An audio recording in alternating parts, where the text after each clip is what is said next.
Knicks on the road to 60 wins, an ECF appearance, even the championship. Let's break down this 2024-25 schedule release. Hit that rock.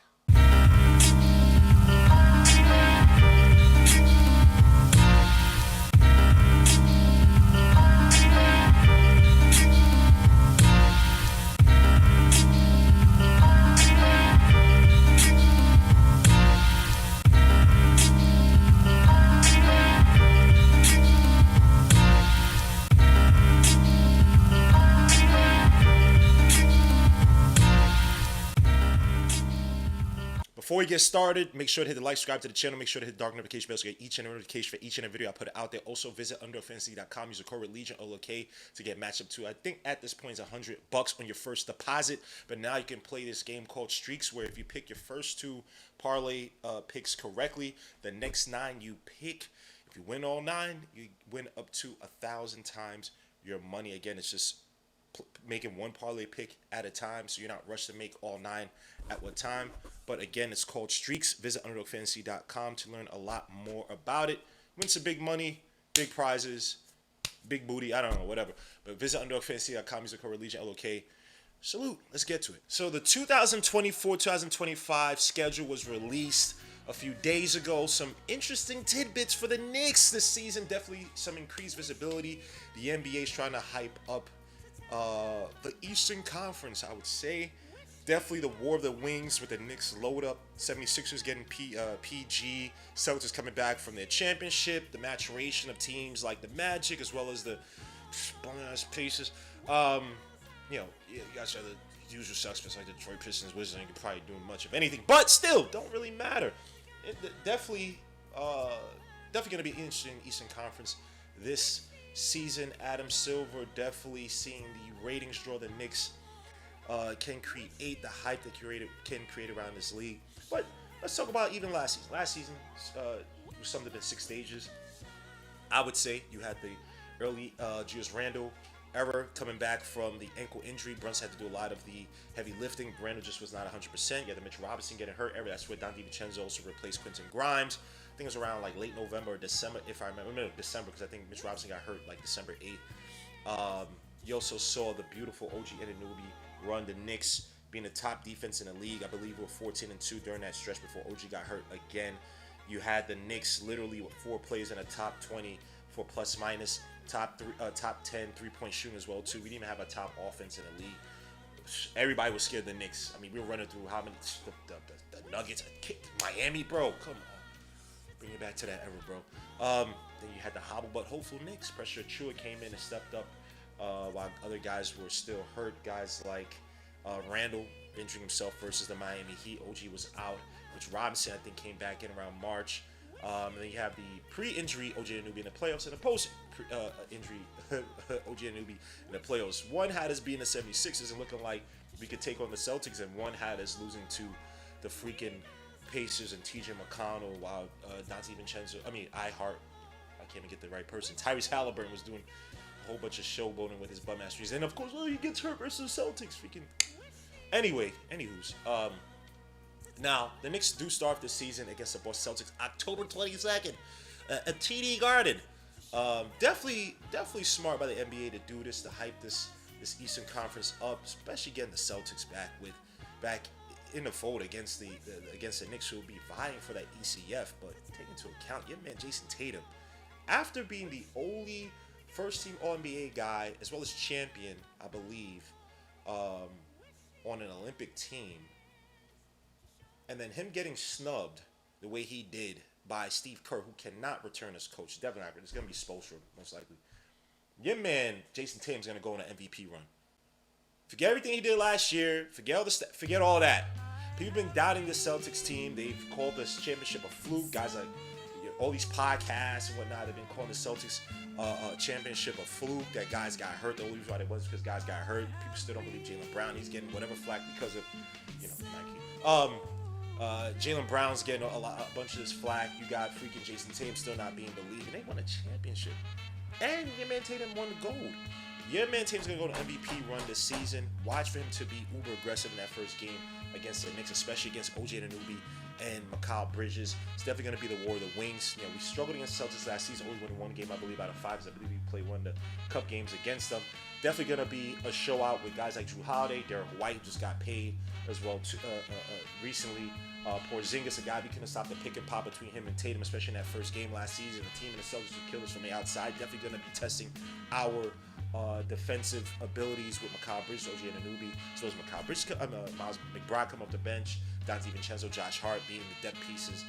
It's definitely going to be a very, very exciting matchup to start the season. It's smart by the NBA, get as many eyes on the game to get some momentum going to the cup games. Again, the incentives for the cup games aren't the strongest, really, outside of, yes, you are going to win, you are playing games, you're going to win, except for, I believe, the championship game. They're all going to count towards the regular season count and record. But again, when you look at the teams who really, kind of put everything on the line, was really the Pacers. A bunch of young players who could definitely use an additional $500K. So you are going to have an NBA is going to try to feed and get a lot of exciting games early on to feed into those cup games. And what better way than to start off with the Knicks versus the Celtics, which is smart. It's really smart by them. Speaking about some premier games, the Knicks will play 34 nationally televised games, 24 of them when you exclude the NBA TV games. Now, this is 5 more than what the Knicks played last season. Again, the NBA's counting on the Knicks to be a major ratings draw this season. The only 2 teams who have more than the Knicks and the Celtics, because both of them have the same amount of premier games, or nationally televised games, is going to be the Warriors. Obviously, Steph Curry is still a major ratings draw, and LeBron James, who that's turned into a circus clown, but a circus show. But of course, LeBron James. It's going to be interesting to see them try to insert his son into the lineup at times. Like, really, this guy, no offense to Bronny James, but Bronny James should not be in that position. So everybody's just waiting. Everybody is waiting when Bronny James gets the call up. Hopefully, they are still in the thick of things in terms of the race on the West Coast.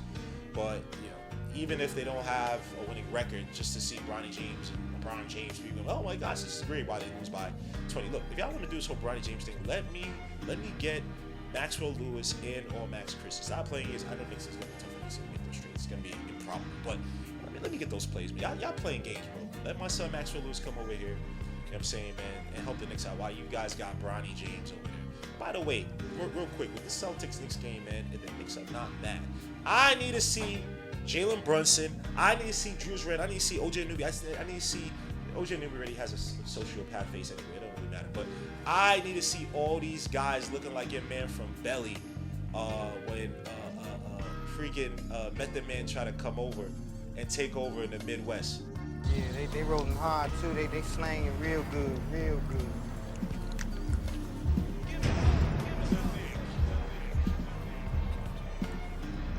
Might have to drop a dime on them niggas. Sure. You know what I'm saying? Stop. I don't like that shit. Sure, bro. I don't like that shit. When they looking at these guys get their championship rings and whatnot, I need to see them opening ceremony be pissed as hell. Like, yo, bro, you are not doing this in front of us. Y'all are not doing this. We gotta win this shit, bro. Get out. Yo, sorry, I know it's a TD Garden, so it's their place, but I don't give a damn. Knicks gotta be incentivized and be like, yo, bro, we gotta get this shit. Gotta make this championship. I don't want to sit here and watch another opening day championship ceremony be taken right in front of my face when we know we're better than them. Now, some other interesting tidbits. Despite the fact that Adam Silver said he wants to cut back on the back-to-backs, the Knicks are playing 14 back-to-backs, which is 2 more than last year. For context, last year the Knicks were 17-7 in either legs on back-to-backs and 6-6 in the second legs. Now, obviously, it'll be interesting to see how Tom Thibodeau manages the lineups. Without having iHeart there, are we going to see a lot more small ball lineups with Julius Randle at the 5 and playing guys like Josh Hart at the 4, which worked at times last year. Now, again, we don't have a lot of minutes with Julius Randle actually playing the 5, which is interesting. But this season, given the fact that we've been in the top 10 offensive rebounding team for the past several years, and given all the additional depth, and the fact that guys, Tibbs has to manage these guys minutes a little bit more because the injuries are just piling up. Julius Randle the past 2 seasons had 2 season-ending injuries. Even though the ankle injury wasn't season-ending, but it was a major end-of-season injury. Let me say. OG Anunoby, paying him all that money and not having him available for the playoffs to make those runs, he's definitely going to have to curtail his minutes a little bit more. And also, Mitchell Robinson's health as well, be paramount for the Knicks' success. And the fact that we don't have a backup big is going to definitely test Tom Thibodeau's ability to toy around with the lineups and have Julius Randle play at that small ball 5 while having the defensive cover and the rebounding at the 4 spot. Now, definitely see the Knicks trying to make a trade somewhere down the line for that backup big. I just don't trust in Jericho Sims yet. No offense, my guy Purdy is a draft pick. He's definitely not. He's most likely not going to be ready for those minutes of exposure as a backup big. At least not yet. But I definitely see the Knicks trying to go after a guy like Nick Richards or maybe even Walker Kessler from the Utah Jazz. What's wrong? Why am I talking like this? Anyway, now the Knicks do have some tough spots. When you look at the schedule, they do have 2 stretches of 5 straight road games, both West Coast trips. They also start the season 17 of the first 30 games on the road. Some tough matchups early on. You got the Boston Celtics. You got, I believe, Indiana twice within the first 10 games. You also have the Cleveland Cavaliers. You got Miami. You have Milwaukee. You got Philly as well in those first 10 games. I will say last season, the first 30 games, even with a hurt Julius Randle, Knicks were 17-13. So all's not lost. You have additional depth. You have my son Mikal Bridges is home. Glory. So definitely gonna have a lot more depth to sustain during that run.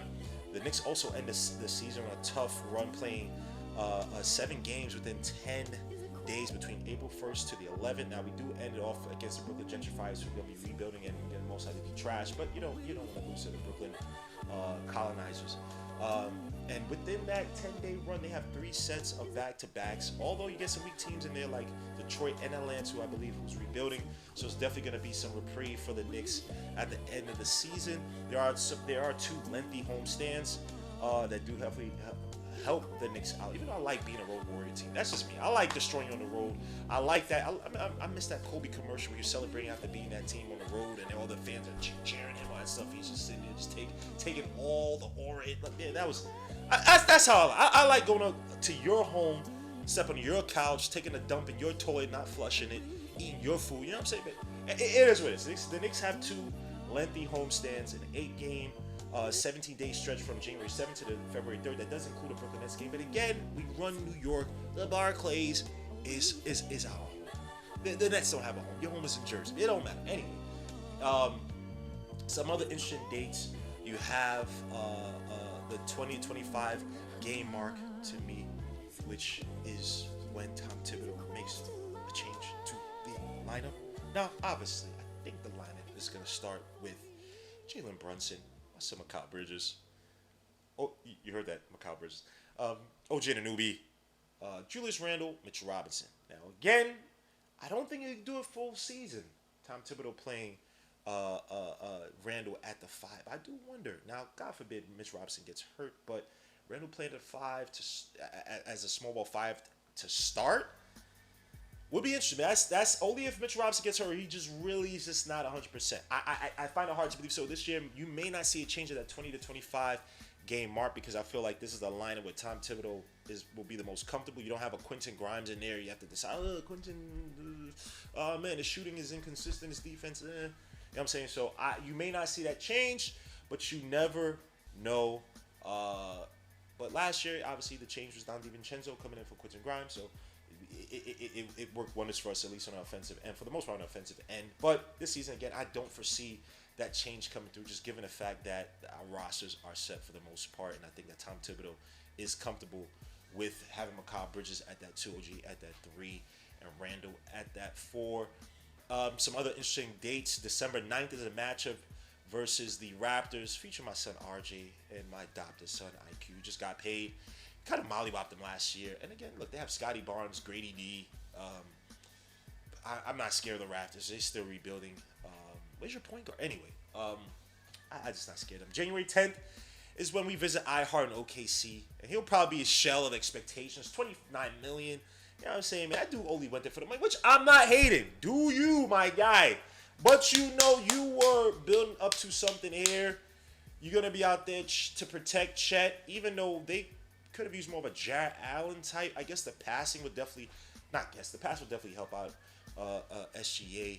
And the rebounding as well, too. Something that OKC Thunder struggle mightily with. Now, I'll ask this question. Please leave it in the comments at the end of the video, does Isaiah Hartenstein deserve a whole ceremony for when he comes back, when OKC Thunder come to Madison Square Garden, do the Knicks owe iHeart a ceremony, a 2-minute celebration of his contributions? Again, 2 years here, had a mixed first year. I think largely because of use. Second year definitely found his stride with the Knicks, especially once Mitch Robinson went down. Some people have some mixed thoughts on him. Some people don't think he's as good as I was saying he was. I thought his passing, his playmaking for the Knicks, is facilitating, his vision, his rebounding, and his defense, especially. I would say after that Cleveland Cavaliers game, y'all remember the one in MSG where we beat them, close game.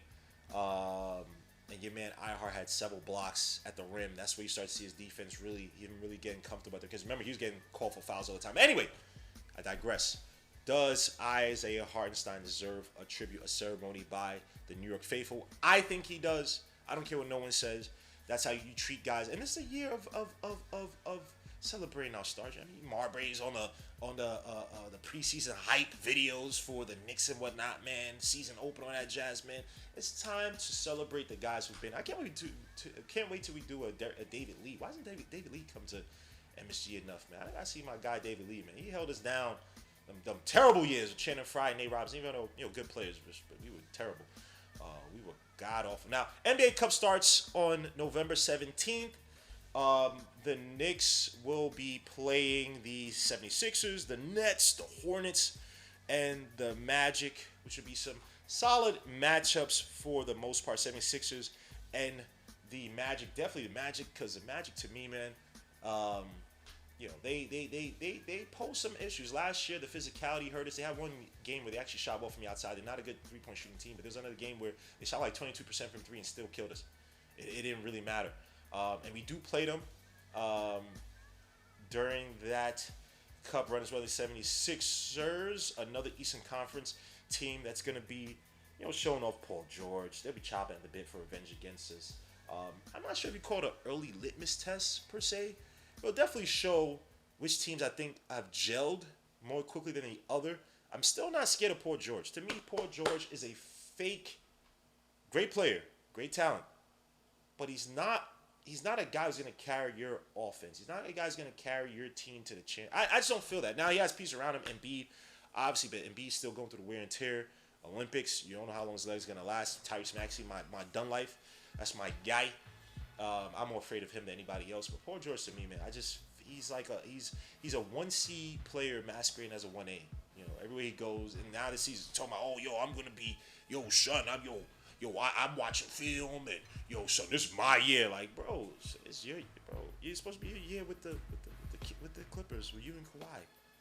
It's supposed to be your year with the Indiana Pacers. We got mad at CJ Miles for taking a 3-point shot where he was supposed to take a 3-point shot as a sniper, and he was open, and you took the 3-point shot, or you try to force that 3-point shot at the end of one of those games at the end of the season. Anyway, Paul George, you're supposed to be your year. You, Russell Westbrook, and Melo. You know what I'm saying? So I'm not scared of Paul George. I think he's a good player, but I've never feared Paul George, even with the Clippers, where it's like, bro, son, I fear Maxey, Tyrese Maxey. What he did against us in the playoffs last year, that was it game 4 where they won off the, bro, son, we carried him into overtime to beat, bro. I'm scared of Maxey and Embiid with the foul calls, but Paul George, we good, son. We got McCall, we got OG Anunoby, and we didn't even need, bro. I'm not scared. Anyway, another interesting date, February 6th, trade deadline, with the Knicks making a big push for Nick Richards of the Hornets or Walker Kessler. Or do they make a move? Now it sounds crazy. People might kill me for this. Do you make a move to move away from Randall? If the Knicks falter, again, Randall's coming up on being an unrestricted free agent this upcoming season or end of season, right? Do you trade Randall? If the Knicks are struggling mightily, he's not fitting into the offense, and you think that the offense that you could have had in the playoffs last season with OG Anunoby and another wing and Mikal Bridges is better than having Randall, who some people say is gravity, some people say is a black hole. Do you make a trade? Now, again, a trade would possibly be tough because it's like, again, what team needs a guy like Randall? If he's not fitting with a whole bunch of wings and a playmaker like Jalen Brunson, what team's going to win? I'm just putting the idea out there. So think about it. I think it's improbable. I don't think it's going to happen, but it's something to think about. We gotta look at the mirror, man. I'm the I can't remember the damn words. But we got to start looking at this from a holistic standpoint. Is it time to move away from a guy like Randall? Is it time to, I'm saying, man, shed the pieces? This guy, 181 for 4 years is a contract extension that he's eligible for. That's $45 million plus a year. Does he try? Does he say, hey, I'll take the $30 million for 3 years again? I'm just not sure. A guy who's looking to get paid, a guy who's getting these injuries are starting to rack up, and again, it's these freak injuries. You might be looking like, look, I gotta go get mines, man. I gotta get paid. I can't be doing this. So it might be a mutual decision that if the Knicks struggle, hey, man, you know what I'm saying, man? Tell me what you gonna do, it ain't nowhere to run. I'm trying to sing the Bone Thugs and Harmony song. Hey, and we pray, and just salute to Randall. I mean, see you at the crossroads so you don't get lonely. All right, anyway, my bad. Let's get back to this. So looking at this season, the Knicks do have the 5th weakest strength of schedule. Obviously, that changes up as the season progresses, but we start off with that. Unfortunately, you got a bunch of Eastern Conference teams that have the weakest strength of schedule, at least to start the season. Number 1 is the Nuggets, but then you have the Pacers, the Magic, and Boston. Really? Come on, son. Come on. Now, I would say this. Vegas has the Knicks at 53.5 wins. One sportsbook has them around like 52.5. Now, this is 3 more than the actual win total from last season, or 4, I guess, because half, whatever. Me personally, I have them at 55 to 57 wins. Now, look, given additional depth, Kyle Bridges, Don DiVincenzo going to the bench, Josh Hart as well too, Miles McBride, even Tyler Kolek, who could come in and make some major contributions as a playmaker for the second unit. Now, I don't think he's going to start off that way, but if he impresses like he did in the Summer League as well as what he's done at Marquette, Tom Thibodeau kid. Now, granted, he's a young player, but them giving him, $6.6 million guaranteed money? Or no, sorry. His contract $6.6 million, but I think they gave him they gave him the most guaranteed money for a second rounder, I believe, in Knick history, on NBA history. I can't remember which one. But anyway, maybe in Knick history. But anyway, he could definitely be a guy to give you a TJ McConnell, Goran Dragic type contribution for a second unit. Honestly, even with the depth in Don DiVincenzo and Josh Hart, they still need a playmaker. They still need a facilitator. They need I won't say Derrick Rose type, but they need somebody to fill those shoes. So you never know. And when you look at the landscape this season, I mean, the Knicks we're well prepared to guard up against the best teams in the Eastern Conference, right? To play the passing lanes, defend the perimeter, even with the one pass away, helper defense, right? Mikal Bridges having that continuity from Villanova. OG Anunoby showed his defensive wares, the switchability by him, where he could defend anywhere from your 1 through your 4. Go back and watch that Minnesota Timberwolves game in the Garden last season that he played. I mean, look, our worst matchups were against the Milwaukee Bucks, who I just don't think are going to be, last year I'm talking about. Milwaukee Bucks, who to me I'm not scared of them. Jalen Brunson put up 47.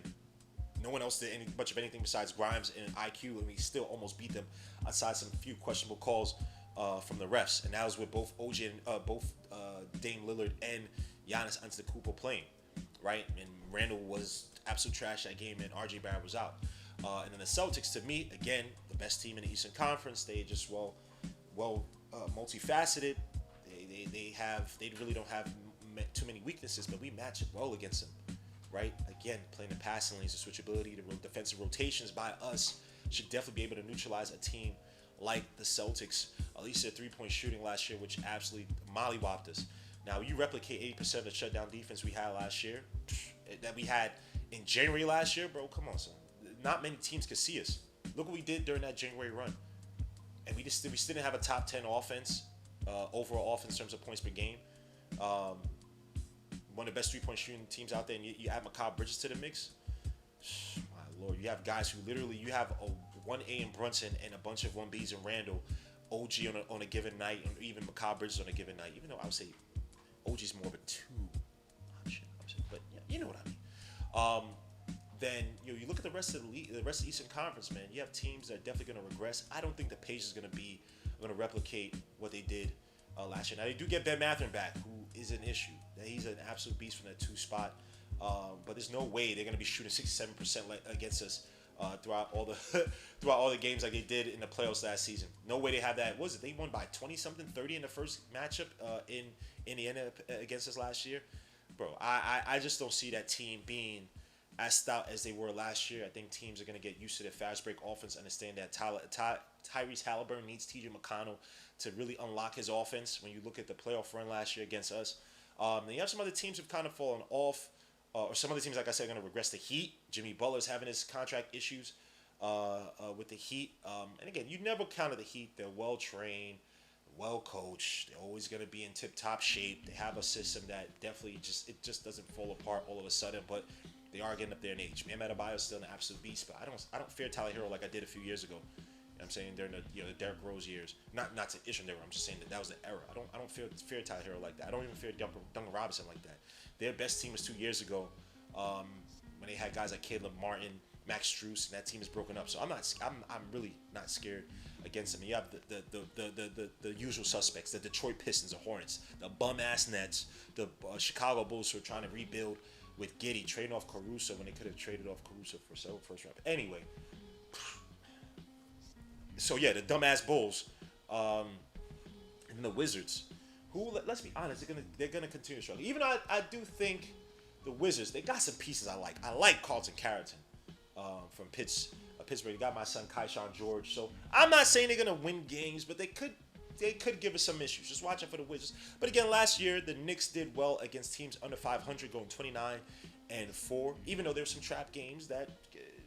We kind of had to watch out against teams like the Pistons. That one game where Cade Cunningham absolutely mollywopped the Knicks and Marcus Sasser could not miss from outside. So definitely going to be some trap games that the Knicks are going to have to watch out for. But I'm confident with the coaching, the discipline, and the additional depth, Knicks should be good. Now the Hawks don't really scare me. They're trying to rebuild as well too. They're going to be focusing more on Jalen Johnson.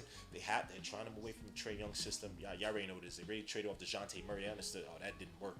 So I'm not scared of the Hawks. Now the Cleveland Cavaliers, another team I'm a little bit.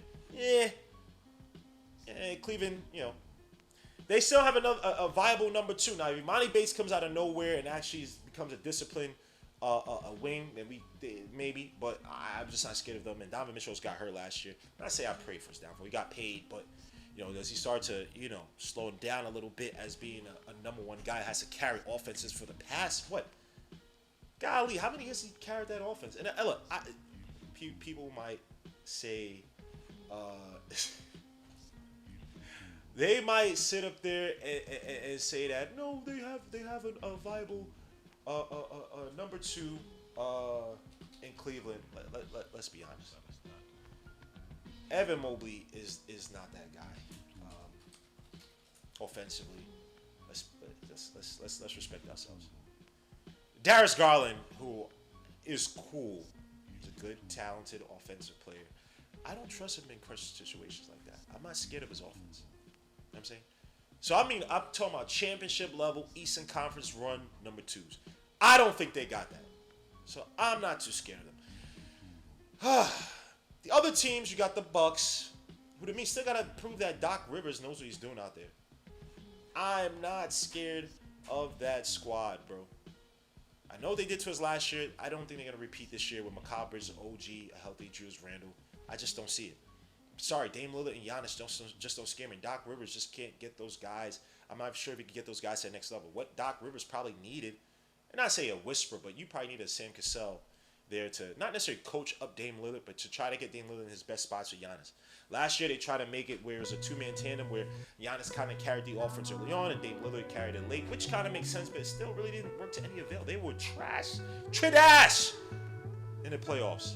For a team with two premier players like that, I'm not scared of Bucks like that, bro. What we've loaded up with, Chris Middleton's getting another year older. Doc Rivers just like, no offense to him as a coach, I just don't think he can take teams to that next level unless you have a bunch of veteran guys like he did with the Celtics, the KG, Ray Allen, Rondo, Paul Pierce era. Bro, he struggles to get teams to that next level. He has for the past few years. So I'm not really scared of the Bucks.